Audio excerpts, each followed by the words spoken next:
Pour répondre à la question, hein, donc le son joue un rôle important pour la plupart des organismes marins, puisque c'est leur sens primordial et ce, à tous les stades de leur vie, que ce soit pour communiquer, pour s'orienter ou pour se reproduire. Et dans ce contexte, l'introduction de bruit dans le milieu marin via des activités humaines va forcément avoir, différents types d'impacts sur les animaux, en fonction de l'intensité du bruit, de sa durée, de sa fréquence, de sa chronicité et des espèces qui y seront, exposées. Donc les impacts ainsi produits vont aller de lésions, physiologiques, qu'elles soient létales ou non, à une simple audibilité pour les animaux sans conséquences réellement identifiées. Et donc la mise en place et dans une moindre mesure, le fonctionnement d'éoliennes offshore, flottantes vont générer, l'introduction de bruits additionnels, hein, dans le milieu marin, des bruits qui vont être variables en fonction des techniques qui vont être utilisées et de divers paramètres, environnementaux. Mais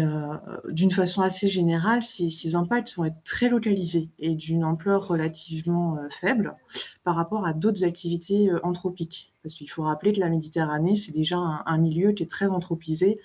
avec, de nombreux usages, industriels et récréatifs. Et par exemple, le trafic maritime, que ce soit pour les marchandises ou les passagers, c'est le principal contributeur au bruit ambiant dans les océans à l'échelle mondiale. Et d'autres activités comme les sonars militaires ou les explosions sous-marines, les prospections sismiques et les dragages ou le forage, c'est des activités également qui génèrent des niveaux sonores très importants et qui ont des impacts, vraiment avérés sur la faune marine.